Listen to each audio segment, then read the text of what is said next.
Hello everyone, this is अंकित खरे और आप देख रहे हैं मेरा यूट्यूब चैनल उड़ते परिंदे। तो गाइज़, जैसा कि आप सभी लोगों को पता है, करंट अफेयर्स का जो पार्ट है बहुत ज़्यादा इम्पोर्टेंट है हर कंपटीशन एग्ज़ाम के लिए। ओके, तो अगर आप कंपटीशन एग्ज़ाम में अच्छा स्कोर करना चाहते हैं तो करंट अफेयर को बिल्कुल डेली टू डेली तैयार करते रहें। ओके, इस वीडियो में अंत तक बने रहिएगा, जिसमें हम जो स्टेट से जो करंट अफेयर आता है, जो कंपटीशन एग्ज़ाम के लिए इम्पोर्टेंट है, इंटरनेशनल लेवल पे, नेशनल लेवल पे, ओके, उसको हम यहाँ पे डिस्कस करेंगे। ओके, 6 नवंबर को जो करंट अफेयर आया, जो कि हम 7 तारीख को पढ़ते हैं। ऑब्वियसली 6 तारीख को रात के 12 बजे तक के जितना भी डेटा कलेक्ट होता है हम उसे 7 तारीख को डिस्कस करते हैं। ठीक है, तो पहला जो यहाँ पे नेशनल लेवल पे करंट अफेयर है, केंद्र सरकार ने टीवी चैनलों की मौजूदा टीआरपी प्रणाली की समीक्षा के लिए गठित की समिति। ओके, तो क्या है ये, इस बारे में जान लेते हैं। टीआरपी आप लोगों ने सुना होगा कि कई न्यूज़ चैनल अपनी टीआरपी बढ़ाने के लिए सारी हदें पार कर देते हैं, कुछ का कुछ लीपापोती करके दिखाते हैं। तो उसी के लिए एक बेंचमार्क सेट करने के लिए समिति का गठन किया गया है। तो सूचना और प्रसारण मंत्रालय ने टीवी चैनलों की मौजूदा टेलीविज़न रेटिंग पॉइंट्स का आकलन करने के लिए एक 4 सदस्यीय समिति का गठन किया है। इस समिति की अध्यक्षता प्रसार भारती के सीईओ शशि एस वेम्पति करेंगे। यह समिति सभी हितधारकों की जरूरतों को समझकर रेटिंग प्रणाली के लिए आवश्यक सिफारिशें करने के लिए जिम्मेदार होगी, जो सशक्त, पारदर्शी और जवाबदेह होगी। इस समिति को 2 महीने के भीतर अपनी रिपोर्ट सूचना और प्रसारण मंत्री को देनी होगी। हाल ही में सामने आए टीआरपी घोटाले के बाद ऐसी समिति बनाने की आवश्यकता महसूस की गई, जिसमें यह आरोप लगाया गया कि कुछ टीवी चैनलों ने अपनी टीआरपी बढ़ाने के लिए भुगतान किया और टीआरपी हेरफेर किया था। दूसरा इम्पोर्टेंट करंट अफेयर के लिए क्वेश्चन है जिसे हमें डिस्कस करना चाहिए। अंतर्राष्ट्रीय समाचार, पेरिस जलवायु समझौते से आधिकारिक रूप से बाहर हुआ अमेरिका। तो संयुक्त राज्य अमेरिका 4 नवंबर 2020 को आधिकारिक रूप से पेरिस जलवायु समझौते से बाहर हो गया। इसके साथ ही अमेरिका 2015 में इसमें शामिल होने के बाद औपचारिक रूप से इस समझौते से बाहर निकलने वाला एकमात्र देश बन गया है।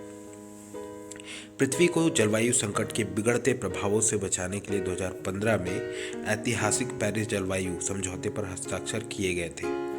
समझौते के नियमों के अनुसार कोई भी देश संयुक्त राष्ट्र को अपने हटने के फैसले के बारे में अधिसूचित करने के एक पूरे वर्ष से पहले आधिकारिक तौर पर इससे बाहर नहीं निकल सकता है।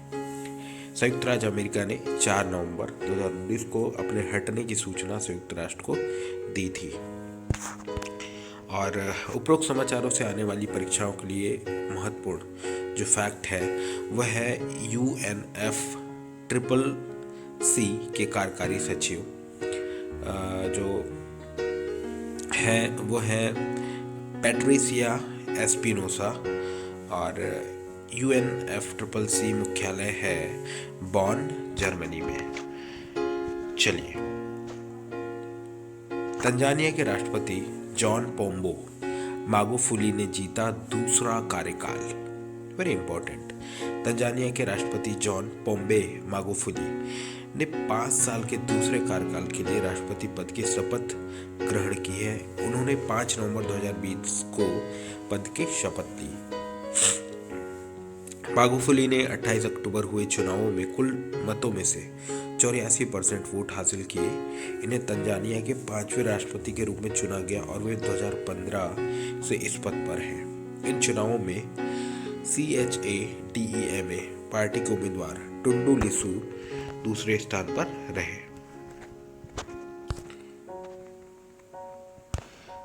Important fact for competition examinations, Tanzania की राजधानी डोडोमा और मुद्रा है यहाँ की तंजानिया शिलिंग। नेक्स्ट इम्पॉर्टेंट जो कि स्टेट से है, डीएमसी ने प्लास्टिक लाओ मास्क ले जाओ पहल का किया शुभारंभ। तो वन लाइनर करंट अफेयर में ये आपको पूछ सकता है कि किस नगर निगम ने या किस संस्था ने या किस ऑर्गेनाइजेशन ने या किस कॉरपोरेशन ने ये मुहिम लाई, प्लास्टिक लाओ मास्क ले जाओ।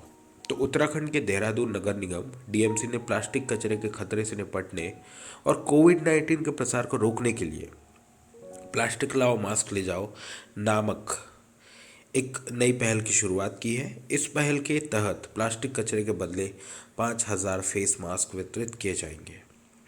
देहरादून के नगर आयुक्त विनय शंकर पांडे अपने घर से प्लास्टिक कचरा लाकर और फेस मास्क प्राप्त कर और प्लास्टिक कचरे के खिलाफ जनता में जागरूकता पैदा करके और मास्क का महत्व बताने वाले पहले व्यक्ति बने थे। उपरोक्त समाचारों से आने वाली परीक्षाओं के लिए महत्वपूर्ण जो फैक्ट है वह है उत्तराखंड के राज्यपाल बेबी रानी मौर्य और उत्तराखंड की राजधानियाँ देहरादून जो कि शीतकालीन समय के लिए है और ग्रीष्मकालीन समय के लिए है गैरसैंण। उत्तराखंड के मुख्यमंत्री त्रिवेंद्र सिंह रावत। ओके, चलिए fifth current affair very important, रक्षा समाचार से रिलेटेड है। पहुंचा 3 राफेल लड़ाकू विमानों का दूसरा बैच, है ना, कहाँ? भारत में। तो 3 राफेल विमानों का दूसरा बैच भारत पहुंच गया है, जिसके साथ ही भारतीय वायुसेना में राफेल विमानों की कुल संख्या 8 हो गई है। 3 राफेल जेट का दूसरा बैच फ्रांस से उड़ान भरने के बाद नॉन स्टॉप 4 नवंबर 2020 को गुजरात के जामनगर में उतरा। इससे पहले 5 राफेल जेट का पहला बड़ा 28 जुलाई को भारत आया था और जिन्हें 10 सितंबर को हरियाणा के अंबाला एयरबेस में आधिकारिक तौर पर भारतीय वायुसेना में शामिल किया गया था। दूसरे बैच के आने के साथ ही आईएएफ के पास अब कुल 8 राफेल लड़ाकू विमान हो गए हैं। वायुसेना प्रमुख air chief marshal RKS Bhadauria द्वारा मिली जानकारी के अनुसार 2023 तक सभी 36 जेट्स भारत को सौंप दिए जाएंगे। अब बैंकिंग से रिलेटेड भी एक करंट अफेयर है कि ICICI बैंक ने लॉन्च किया ICICI बैंक माइंड व्यापक बैंकिंग प्रोग्राम। निजी ऋणदाता ICICI बैंक ने अपने मिलेनियम ग्राहकों 18 से 35 वर्ष के आयु के लोगों को मिलेनियम ग्राहक बोला जाता है के लिए ICICI बैंक माइंड नामक एक व्यापक बैंकिंग कार्यक्रम शुरू किया है। बैंक द्वारा लॉन्च किया गया ICICI बैंक माइंड भारत का पहला और एक विशिष्ट उत्पाद है ताकि बैंक अपने सबसे पुराने ग्राहकों को मोबाइल फर्स्ट अत्यधिक व्यक्तिगत और अनुभवात्मक बैंकिंग अनुभव प्रदान किया जा सके। उपरोक्त समाचारों से आने वाली परीक्षाओं के लिए महत्वपूर्ण जो फैक्ट है वो है ICICI बैंक का मुख्यालय जो है मुंबई महाराष्ट्र में और ICICI बैंक के MD और CEO हैं संदीप बख्शी। ICICI बैंक का टैगलाइन है हम है ना ख्याल आपका।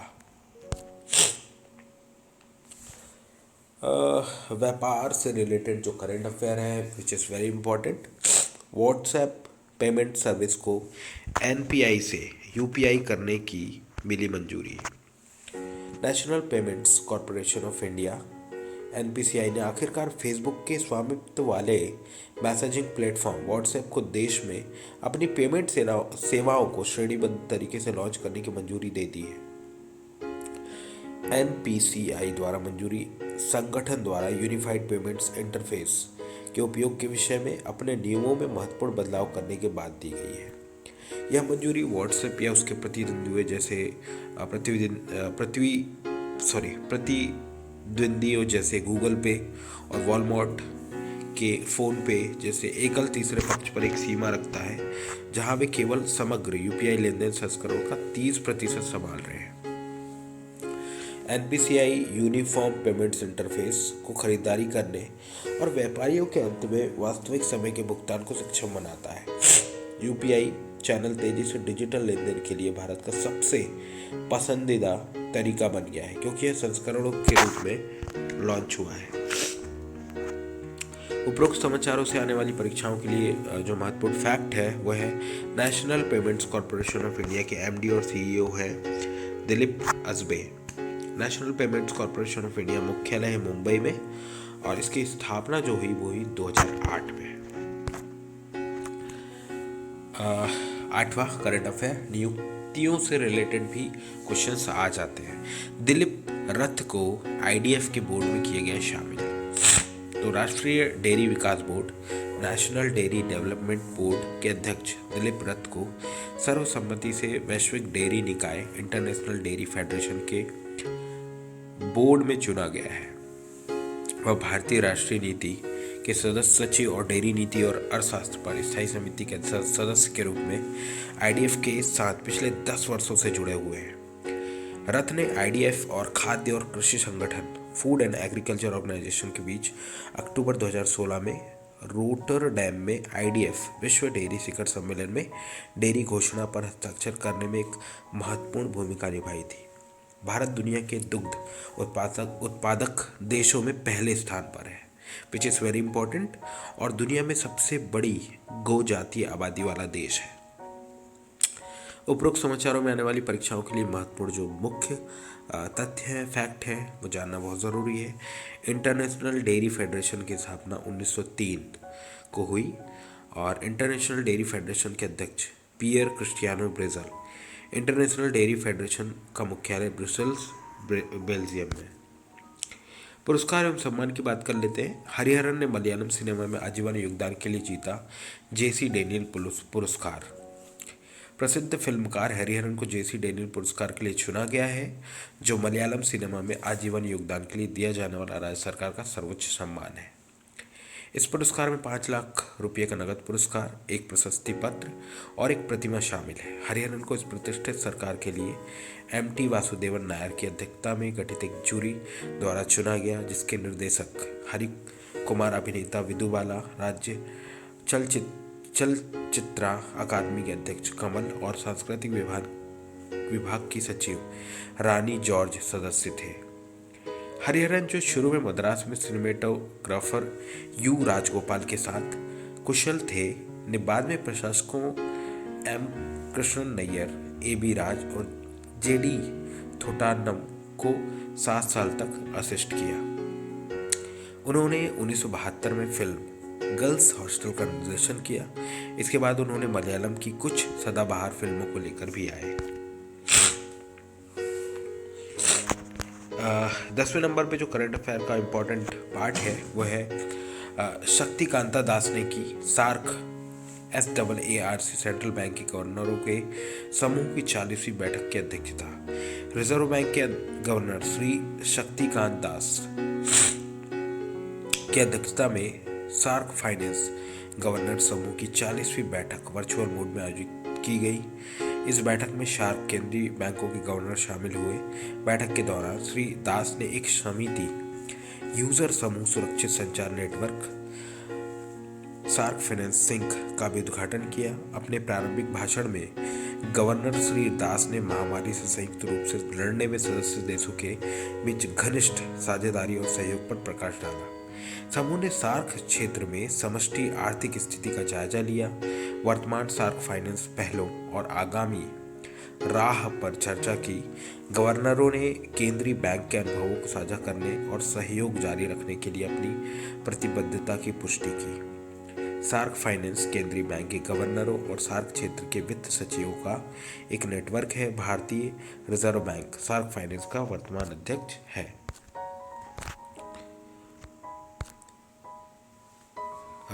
आज के लिए जो महत्वपूर्ण दिन वो है international day for preventing exploitation of environment in war and armed conflict 6 नवंबर। तो 6 नवंबर को जो महत्वपूर्ण दिन था वो था international day for preventing the exploitation of the environment in war and armed conflict. हर साल 6 नवंबर को अंतर्राष्ट्रीय स्तर पर युद्ध और सशस्त्र संघर्ष में पर्यावरण के शोषण को रोकने के लिए अंतर्राष्ट्रीय दिवस मनाया जाता है। संयुक्त राष्ट्र महासभा ने 5 नवंबर 2001 को प्रत्येक वर्ष के 6 नवंबर को युद्ध और सशस्त्र संघर्ष में पर्यावरण के शोषण को रोकने के लिए अंतर्राष्ट्रीय दिवस के रूप में घोषित किया है। युद्ध के दौरान यह विभिन्न पारिस्थितिकी तंत्र जैसे कि पानी की आपूर्ति में जहर, जंगल जलान, जानवरों की हत्या आदि को प्रभावित करता है। हालांकि मानवता ने हमेशा मृत और घायल सैनिकों और नागरिकों, नष्ट शहरों और आजीविका के संदर्भ में अपने युद्ध हताहतों की गिनती की है, जबकि पर्यावरण अक्सर युद्ध का असंगठित शिकार बना रहा है। इसके अलावा इस दौरान जल कुओं को प्रदूषित किया जाता है, फसलों और को जलाया जाता है, जंगलों की कटाई, मिट्टी में जहर मिला दिया जाता है, यह मिल जाता है और जानवरों की सैन्य लाभ प्राप्त करने के लिए हत्या कर दी जाती है। मिसलेनियस का पार्ट बहुत इम्पोर्टेंट होता है जो कि स्टैटिक जीके में आता है ना। विविध समाचार। चाचा चौधरी बने नमामि गंगे परियोजना के ब्रांड एम्बेसडर। तो मशहूर भारतीय सुपर हीरो चाचा चौधरी, जिनका दिमाग कंप्यूटर से भी तेज चलता है, ने अब नमामि गंगे कार्यक्रम से हाथ मिलाया है। डायमंड टूल्स गंगा संरक्षण के लिए उपलब्ध सर्वश्रेष्ठ ज्ञान को जनता के बीच फैलाने और गंगा नदी के सांस्कृतिक और आध्यात्मिक महत्व पर जागरूकता फैलाने के लिए चाचा चौधरी के साथ इस नई टॉकिंग कॉमिक्स की संकल्पना का निर्माण और प्रकाशन करेगी। इसका टीजर गंगा उत्सव 2020 के दौरान जारी किया गया। 13वां जो करंट अफेयर का इम्पोर्टेंट आज का न्यूज़ बोले या फिर इम्पोर्टेंट पार्ट, वह सिस्का ग्रुप ने राजकुमार राव को बनाया अपना नया brand ambassador. Fast moving electrical goods company Syska group ने अभिनेता राजकुमार राव को अपने ब्रांड का नया चेहरा ब्रांड एम्बेसडर बनाया है। राव एलईडी और फैन सेगमेंट में सिस्का उत्पादों की सेल बढ़ाने के लिए कंपनी के साथ मिलकर प्रचार करेंगे। इस साझेदारी के तहत सिस्का ग्रुप एक नया विज्ञापन अभियान शुरू करेगा जिसमें राजकुमार एलईडी और फैन सेगमेंट के प्रचार पर ध्यान केंद्रित करेंगे। तो आज के करंट अफेयर के सेगमेंट में आज के लिए इतना ही। इस वीडियो में अंत तक बने रहने के लिए बहुत सारा धन्यवाद। ऐसे ही मेरे साथ जुड़े रहिए। अगर आपको करंट अफेयर का ये सेगमेंट पसंद आता है तो मेरे चैनल को सब्सक्राइब कीजिए और बेल आइकन को प्रेस करना ना भूलिए। Thank you so much.